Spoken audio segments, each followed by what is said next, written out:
প্রথম যেটা বলা সেটা হচ্ছে যে আইপিও কি আসলে।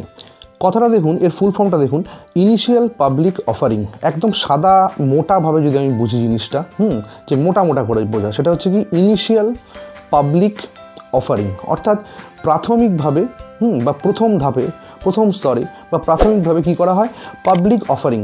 পাবলিক মানে জনগণকে বা জনসাধারণকে অফার করা হয়। কি অফার করা হয় সেটা হচ্ছে কি, যে কোনো কোম্পানির অংশীদারিত্ব অফার করা হয়। ঠিক আছে, শেয়ার কেনা বা স্টক কেনা, এর মানে আমরা কি জানি?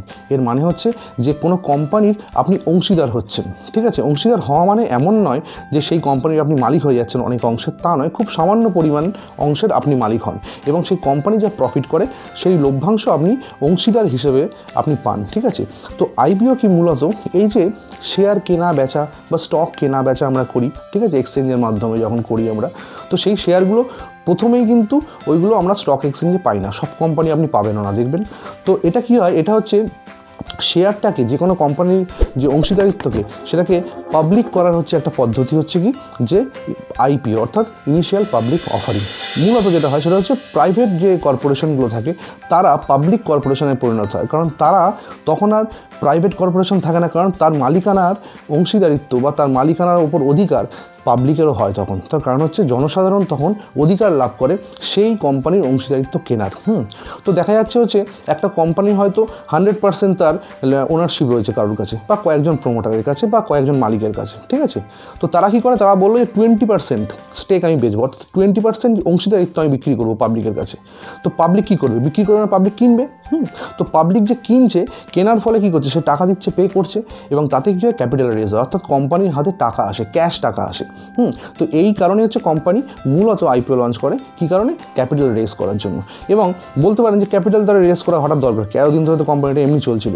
মূলত যখন কোম্পানি বোঝে যে তার আরও বেশি টাকার প্রয়োজন, বিভিন্ন কারণে হতে পারে, সেটা হচ্ছে কোনো মেশিনারি কেনা হতে পারে, ধরুন কোনো নতুন মেশিন কিনতে হবে প্রোডাকশনের জন্য, এমন হতে পারে কোথাও নতুন প্ল্যান্ট হয়তো এক্সপ্যানশন করবে তার বিজনেস, নতুন কোনো প্ল্যান্ট কোথাও তৈরি করবে, তার জন্য টাকা দরকার। জমি কিনতে হবে হয়তো কোনো নতুন ব্রাঞ্চ বা কোম্পানি খোলার জন্য, তার জন্য টাকা দরকার হতে পারে। অথবা দেখা যেতে পারে হয়তো কোম্পানির মাথায় কোনো ধার দেনা বা লোন বা ডেট আছে, সেটা শোধ করার জন্য কোম্পানি টাকা রেজ করার চেষ্টা করে। ঠিক আছে, এবার মূলত কীভাবে করা হয় হচ্ছে এইভাবে, যে আইপিও যখন লঞ্চ করতে চায় কোনো কোম্পানি, সে যায় হচ্ছে একটা ইনভেস্টমেন্ট ব্যাংকের কাছে। ঠিক আছে, এবার এই ইনভেস্টমেন্ট ব্যাংকের কাজ কি, তার কাজ হচ্ছে আইপিওটাকে লঞ্চ করানো। সেটা তো কোম্পানি অত কিছু মাথা মেরে করবে না, তার জন্য স্পেশালাইজড মানুষ থাকে, তার স্পেশালাইজড লোকজন থাকে, সেইগুলোকে বলা হচ্ছে ইনভেস্টমেন্ট ব্যাংক। তো ইনভেস্টমেন্ট ব্যাংক কী করে, সে দেখে হচ্ছে যে ওই আইপিওটা যদি লঞ্চ করা হয়, তার মার্কেটিংটা সে করে। ঠিক আছে, কারণ সব কিছু বিক্রির জন্য তো প্রথমে একটা মার্কেটিংয়ের দরকার হয়, তার মার্কেটিংটা সে করে। ঠিক আছে, মার্কেটিং করে, বলতে পারেন যে মার্কেটে তার ডিমান্ড কেমন, ওই আইপিও বা ওই কোম্পানির ডিমান্ড কেমন, সেটা সে আন্দাজ করে, বা সেটা নিয়ে সে রিসার্চ করে, গবেষণা করে, এবং সেই অনুযায়ী কোম্পানির ভ্যালুয়েশন অনুযায়ী তার দাম, মানে প্রত্যেকটা শেয়ারের দাম, আইপিওতে যেটা শেয়ারের দাম হচ্ছে ইস্যু সাইজ, সেই দামটা কত হতে পারে, কত দামে এক একটা শেয়ার দেওয়া হবে, এবং লট নির্ধারণ করা হয়। মূলত ধরে রাখবেন আইপিও লট, একটা লট ইন জেনারেল 15,000 টাকার মধ্যে আসে। 15,000 টাকা মানে কোনো কোম্পানি দেখা গেল হয়তো সে হয়তো 1,500 টাকা করে হয়তো তার এক একটা শেয়ারের দাম রাখলো, তাহলে সে 1,500 টাকা করে রাখা মানে সেখানে মোটামুটি দেখা যাবে হয়তো 10টা হবে, মানে একটা লটে 10খানা হবে। তো কেউ যদি 150 টাকা করে রাখে এক একটা শেয়ারের দাম, সে একটা লটে রাখবে 100টা, মোটামুটি 15,000 টাকার মধ্যেই হয়, মানে 12 থেকে 15,000 টাকা আপনার লাগবে ইনভেস্টমেন্ট করতে। এবার কি হচ্ছে, যখন লিস্টিং ডেট আসে, মানে ওই আইপিওটা লঞ্চ হয়ে গেল, যে যা পাওয়ার পেয়ে গেল, ঠিক আছে, এবার ওটা কী হয়, এক্সচেঞ্জে লিস্টেড হয়। তো যেদিন লিস্টেড হবে সেদিন ওটা একটা শেয়ার বা স্টকের মতো করে ওটা এক্সচেঞ্জে, ওর নাম আপনি খুঁজে পাবেন সার্চ করলে। ঠিক আছে, তো ওইটা হচ্ছে সেকেন্ডারি মার্কেট। তাহলে সেকেন্ডারি মার্কেট কোনটা এখানে স্টকের ক্ষেত্রে, সেটা হচ্ছে স্টক মার্কেট বা এক্সচেঞ্জ, যেটা যার মাধ্যমে, যে প্ল্যাটফর্মের মাধ্যমে আমরা কেনা বেচাটা করতে পারবো। মানে ওই দিন থেকে কেনা বেচা এটা শুরু হয়ে যাবে, তার আগে অবধি হয় না, তার আগে অবধি কিছু মুষ্টিমেয় মানুষ ওই শেয়ারটা পায়। এটাই হচ্ছে মূলত আইপিও, বোঝা গেছে? তো যেটা এখন বলবো সেটা হচ্ছে কি, যে কেন একজন ইনভেস্টার বা আমরা কেন অ্যাপ্লাই করি, তাতে আমাদের লাভ কী, আমাদের কী প্রফিট। সেটা হচ্ছে কি, যে আইপিওর জন্য যদি আপনি অ্যাপ্লাই করেন, আইপিও যদি আপনি পেয়ে যান, আপনি অ্যাপ্লাই করছেন মানেই পাবেন, তার কোনো মানে নেই। মানে আছে ধরুন 100টা, অ্যাপ্লাই করছে 1000 জন, তো তখন তো লটারি হবে, কিছু করার নেই। কিন্তু যদি এমন হয় যে 100টা রয়েছে, অ্যাপ্লাই করেছে 90 জন, বা 100 জন অ্যাপ্লাই করেছে, তখন লটারির ব্যাপার হয় না, যে কজন অ্যাপ্লাই করেছে সবাই পায়। কিন্তু বেশি অ্যাপ্লাই করলে তখন লটারি করতে হবে, কিছু করার নেই, ঠিক আছে। তো যাই হোক, তো মূল যে সুবিধাটা সেটা হচ্ছে কি, যে আপনি যে কোনো স্টকটা সেটা হচ্ছে খুব চিপ ভ্যালুয়েশন পাওয়ার সম্ভাবনা থাকে। তার ইন জেনারেল আইপিও যখন লঞ্চ হয় তখন সেটা চেষ্টা করা হয় যে খুব ঠিকঠাক ভ্যালুয়েশনে ঠিকঠাক দামে যেন আইপিওটা লঞ্চ করা হয়, ঠিক আছে। তো এটার প্রধান সুবিধা হচ্ছে যে আপনি খুব চিপ ভ্যালুয়েশনে আইপিওটা পান। তো আর একটা কি সুবিধা আছে, সেটা হচ্ছে যে মূলত যে আপনি ওটাকে যখন বিক্রি করার ব্যাপার আসবে তখন আপনি ওটাকে সেল করতে পারবেন স্টক এক্সচেঞ্জে। মানে আপনি পাচ্ছেন প্রাইমারি মার্কেটে, মানে আগেই আপনি পেয়ে যাচ্ছেন জিনিসটা, তারপরে আপনার হাত থেকে স্টক এক্সচেঞ্জে ওটা লিস্টেড হচ্ছে বা বিক্রি হচ্ছে। তো যখন আপনি ওটাকে বিক্রি করেন সেকেন্ডারি মার্কেটে, যখন বিক্রি করেন তখন কিন্তু সবসময় অধিকাংশ ক্ষেত্রেই দেখা যায় যে একটা মোটামুটি প্রিমিয়াম ভ্যালুয়েশনে সেটা বিক্রি হয়, অর্থাৎ একটা প্রিমিয়াম আপনি পান আপনার ওই স্টকটার জন্য। অর্থাৎ দেখা যায় অধিকাংশ ক্ষেত্রে দেখা যায়, ধরুন একটা স্টক যদি আপনি দেখা যায় 100 টাকা দিয়ে কিনেছেন, তো সাধারণত সেটা যদি প্রিমিয়াম হিসেবে 100 টাকার জিনিসটা যেদিন লিস্টেড হয় ইন জেনারেল দেখা যায় ওটা 150 টাকাতেও বিক্রি হতে পারে, বা হয়তো 200 টাকাতেও বিক্রি হতে পারে, বা 120 টাকাতেও বিক্রি হতে পারে। অর্থাৎ সবসময় যে দামে কেনা হয় বা ইস্যু প্রাইস থাকে তার থেকে বেশি দামে হয়। বেশি দামে হওয়ার একটা কারণ আছে। আপনি ভেবে দেখুন যে 100 জন পাবে, হ্যাঁ, তো যদি অ্যাপ্লাই করে 1000 জন বা ধরে নিন 500 জন, তাহলে বাকি 400 জন তো পেলো না। তারা পেতে চাইছে, তো জিনিস নিতে চাইছে, তাহলে তারা যদি পেতে চায় তার মানে ডিমান্ড হাই আছে।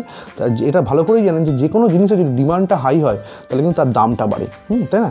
সাপ্লাইয়ের থেকে যদি ডিমান্ড হাই হয়, আজকে যদি দেখা যায় যে পেঁয়াজের ফলনটা কম হয়েছে, অনেক বেশি লোকের অনেক বেশি পেঁয়াজ দরকার, তখন কি হয়, পেঁয়াজের দাম বেড়ে যায়। আবার আজকে যদি আপনি দেখেন যে পেঁয়াজ অনেক বেশি ফলন হয়ে গেছে এবছর, তখন কি হয়, পেঁয়াজ অনেক সস্তায় বিক্রি হয়। তাহলে সাপ্লাই আর ডিমান্ডের ব্যাপার, সেটা স্টক মার্কেটে এটাই মেন ব্যাপার, সাপ্লাই ডিমান্ড, আর কিচ্ছু নেই কিন্তু বেসিক্যালি। তখন যদি আমি চাই যেটা আমি রাখবো না, আমি সঙ্গে সঙ্গে বিক্রি করে দেবো, কুইক মানি চাই আমার, অল্প দিনে আমি পয়সা রোজগার করতে চাই, তখন কিন্তু অল্প দিনেই কিন্তু দেখা যাবে যে ওটা আপনাকে 30, 40, 50% গেইন দিয়ে দিতে পারে, ঠিক আছে। তারপরে কী হলো ছেড়ে দিন, তারপরে আরও উঠতে পারে, ওটা দেখা যাবে 30%-এ আপনি বেচলেন, তারপর ওটা দেখা গেলো আরও 20% উপরে উঠলো, তখন আপনার আফসোস হবে। সেটা বাদ দিন, অত আফসোস করলে স্টক মার্কেটে ইনভেস্ট করা যাবে না, ঠিক আছে। একটা উদাহরণ, ডবল হওয়ার উদাহরণ, আইআরসিটিসি। আইআরসিটিসি যে কোম্পানিটা, আপনি নিশ্চয়ই নাম জানেন, ঠিক আছে। আইআরসিটিসি কী করে, আপনি অনলাইনে যত ট্রেনের টিকিট কাটেন, সেই টিকিট কাটার কিন্তু পুরো দায়িত্বটা কিন্তু তাদের। আপনি যত টিকিট কাটছেন ট্রেনে, ঠিক আছে, অনলাইনে, সেটা আইআরসিটিসির ওয়েবসাইটের মাধ্যমে আমরা কাটি। এবং তার যে ক্যাটারিং, রেলওয়েতে যে ক্যাটারিং, ট্যুরিজম, সেইগুলো আইআরসিটিসি সামলায়। যে খাবারগুলো হচ্ছে আপনাকে দেওয়া হয়, ঠিক আছে, আপনি যাতায়াত করার সময়, ওটা কিন্তু আইআরসিটিসি করে, ঠিক আছে। তো যাই হোক, তো বা এই রেল নীর যে জল কেনেন আপনি রেল থেকে, ওটাও আইআরসিটিসির। তো এই যে কোম্পানিটা মোটামুটি ধরুন, আমার পুরো মনে নেই তবুও বলছি, মোটামুটি ধরুন রাখুন 2019 সালের অক্টোবর মাসের কাছাকাছি ওরা আইপিও লঞ্চ করেছিল। তো এই যে আইপিওটা যখন লঞ্চ করেছে, তখন আইআরসিটিসির যে আইপিওর ইস্যু সাইজ ছিল, সেটা ছিল কত, 315 থেকে 20 টাকা অ্যাপ্রক্স, আমার যেটুকু মনে আছে বলছি, 315 থেকে 20 টাকা ছিল, ঠিক আছে, একটা ইস্যু সাইজ। মোটামুটি লট ছিল হচ্ছে আপনার 40টা। 40টা লট মানে হচ্ছে 12,080 টাকা, 12,800 টাকা, ঠিক আছে। তো এই 12,800 টাকা দিলে আপনি 40টা শেয়ার পাবেন বা অংশীদারিত্ব পাবেন, কিসের, আইআরসিটিসি। একটার দাম কত বললাম, মোটামুটি 315 থেকে 20 টাকা, ধরুন মানে সব থেকে বেশিটাই ধরুন যে 320 টাকায় আপনি পাচ্ছেন একটা, ঠিক আছে, হলো। তো এই যে 320 টাকা যখন পাচ্ছেন, তার লিস্টিং হয়েছিল কিছুদিন পর, 7 দিন 8 দিন পর লিস্টিং হয়েছিল। ভাবলে আপনার অবাক লাগবে, প্রথম দিন যখন লিস্টিং হয়েছে তখন ওই আইপিওটার দাম ছিল হচ্ছে 626 থেকে 44 টাকার রেঞ্জে ওটা ঘোরাফেরা করেছে ম্যাক্সিমাম, ঠিক আছে। 720-23 টাকা অবধি মোটামুটি ওর দাম উঠেছিল আইপিওটার ওই দিন হাইয়েস্ট, ঠিক আছে। আমি ওটা ছেড়ে দিলাম, আমি মোটামুটি ধরে নিলাম যে 620-22 টাকা। তাহলে আপনি ভাবুন 320 টাকায় একটা স্টক আপনি পেয়েছেন, যেটা 7 দিন পরে যখন লিস্ট হচ্ছে এক্সচেঞ্জে, প্রথম কেনা বেচার জন্য, মানে তার প্রথম হচ্ছে উদ্বোধন হচ্ছে স্টকটার, তখন যদি আপনি সেটা পেয়ে গিয়ে থাকতেন, তাহলে কিন্তু প্রথম দিনেই যেটা হতো সেটা কী হতো, 100% আপনার প্রফিট হতো, অর্থাৎ ডবল টাকা প্রথম দিনেই। তো ওই 12-13 হাজার টাকা প্রথম দিনে আপনার 26,000 টাকা হয়ে যাচ্ছে। তাহলে ভাবুন, এবং প্রথম দিনে মানে আর কি 10-15 মিনিটের মধ্যে। এবার তারপরের গল্পটা বলি, তারপরের গল্পটা হচ্ছে এটা, যে এবার বলুন যে এই যে 320 টাকা দিয়ে যেটা পেয়েছেন আপনি, বা যারা পেয়েছে, এই স্টকটা এখনও অবধি হাইয়েস্ট কত টাকা অবধি গেছে আপনি জানেন? শুনলে অবাক লাগবে আপনার, মোটামুটি ধরুন 1994 টাকা, মানে 2000 টাকাই ধরে নিন অ্যাপ্রক্স, এই স্টকটা গেছিলো 2000 টাকা অবধি। তাহলে আপনি ভাবুন, যদি 320 টাকায় কিনেছে, যে রেখে দিতে পেরেছে এবং 2000 টাকার কাছাকাছি বেচেছে, বিক্রি করেছে ওটা, সে মোটামুটি কিন্তু 6 গুণ বলা যায়, তাই তো, 318, হ্যাঁ, প্রায় 6 গুণ, তার টাকা 6 গুণ হয়ে গেছে, মানে আর কি তার 12,000-13,000 টাকা মোটামুটি 70-72 হাজার টাকা হয়ে গেছে। তো কয়েক মাসের মধ্যে, আমি ওই দিন বলছি না কিন্তু, ঠিক আছে। তারপরে 2,000 টাকায় ওঠার পর স্টকটা আরও নামে। নেমে আপনি ভাবুন বর্তমানে স্টকটার দাম কত। বর্তমানেও যেটা সেটা শুনলেও আপনি অবাক হয়ে যাবেন। বর্তমানে স্টকটার দাম মোটামুটি 1400 রেঞ্জে, 1400-র কাছাকাছি ওর দাম নেমে হয়েছে, ঠিক আছে। তাহলে আপনি ভাবুন 320 টাকা স্টক আজকে রাখলেও যদি আপনার 1400 টাকাও যদি আজকে বর্তমান দিনে হয়, তাহলেও সেটা কিন্তু আপনাকে প্রায় 4 গুণ দিচ্ছে, তাই না? তো যাই হোক, তো এটাই হচ্ছে আইপিওর মাহাত্ম্য। মানে একটা উদাহরণ দিলাম, আর একটা ছোট্ট উদাহরণও দিয়ে দিই, সেটা পরের ভিডিও আরও ডিটেলসে বলবো। সেটা হচ্ছে এসবিআই কার্ড। সেটা আবার উল্টো হয়েছিল, কারণ তখন করোনা এসেছিলো। তখন যারা এসবিআই কার্ড কিনেছে তারা কিন্তু প্রিমিয়াম ভ্যালুয়েশনটা পায়নি, কারণ করোনার ভয়ে তখন মার্কেট ডাউন হয়ে গেছিলো বলে, ঠিক এমন মানে কপাল খারাপ যাকে বলে তাদের। তো তখন কী হয়েছিল, তারা যে দামে পেয়েছিল তার থেকে দাম কমে গেছিলো। কিন্তু আপনি বলবেন হয়তো, ও তাহলে তো আমারও তো লস হতে পারে। যাই বলুন, এসবিআই কার্ড যেরকম কোম্পানি ছিল সেটা কিন্তু আজকে তার দাম অনেক। তখন যারা কিনেছিল তারা 700 রেঞ্জে কিনেছিল, আজকে কিন্তু সেটা 900 ছাড়িয়ে গেছে। কাজে ধৈর্য ধরলে হয়তো সাময়িকভাবে হয়তো সময় খারাপ হতে পারে, কিন্তু ইন দ্য লং রান কিন্তু আপনার লাভ হবে। তো আজকে মোটামুটি আশা করি আপনার একটা প্রাথমিক ধারণা পেয়ে গেছেন যে আইপিও কেন করব, কীভাবে হয় এবং কী কারণে আমরা করব, এবং আইপিওর উদাহরণও দিয়ে দিয়েছি আইপিও থেকে কীরকমভাবে টাকা দ্বিগুণ করা যায়।